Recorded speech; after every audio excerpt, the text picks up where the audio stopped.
ৰিকুৱেষ্টত ইণ্টাৰনেটটো খুলি দিয়া হৈছে। সকলোকে আহ্বান জনোৱা হ'ল আমাৰ আৰক্ষী পিনৰ পৰা বা প্ৰশাসনৰ পিনৰ পৰা যে ইণ্টাৰনেটটো মিছ ইউজ নকৰিব। আমাৰ শান্তি ঘূৰি আহিছে, নৰ্মেলচি ঘূৰি আহিছে। ফ'ৰ্চেছ সকলো চব জেগাতে আছে। আপোনালোকৰ ছ'চিয়েল মিডিয়াত আপোনালোকে কাইণ্ডলি ইনষ্টিগেটিভ বা প্ৰভোকেটিভ পোষ্ট একো নিদিব। এইটো ক'বলৈ মোৰ আমাৰ আৰক্ষী পিনৰ পৰা আপোনালোকক সকলোকে অনুৰোধ জনালোঁ, আহ্বান জনালোঁ যে ইণ্টাৰনেটৰ অপব্যৱহাৰ নকৰিব।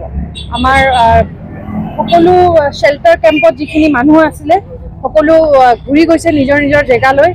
আজি এটা লাষ্ট যোনটো শ্বেল্টাৰ কেম্প আছে সেইটো আণ্ডাৰ প্ৰচেছ, সেইটো এতিয়া আজি নিজৰ ঘৰলৈ উভতি যাব। ত' সেইকাৰণে সকলোকে চব ছেকশ্যন অফ ছ'চাইটি কমিউনিটিক চবকে ৰিকুৱেষ্ট কৰিলোঁ যে আপোনালোকে ইণ্টাৰনেটৰ অপব্যৱহাৰ নকৰিব। আমি ছ'চিয়েল মিডিয়াৰ ওপৰত তীক্ষ্ণ নজৰ ৰাখিছোঁ। আমি ছ'চিয়েল মিডিয়া মনিটৰিং কৰি আছোঁ। কোনোবাই যদি এনেকুৱা প্ৰভোকেশ্যন বা এনেকুৱা ইনষ্টিগেটিভ পষ্ট দিয়ে আমি ব্যৱস্থা ল'ম। সকলো ফ'ৰ্চেছ আমাৰ আছেই কোকৰাঝাৰত। ফ'ৰ্চেছ নিজৰ নিজৰ এৰিয়া ডমিনেশ্যন, ফুড পেট্ৰলিং এইবোৰ চব চলি আছে। আপোনালোকে কোনো চিন্তা কৰিব নালাগে, সকলো আমাৰ চব কণ্ট্ৰলত আছে।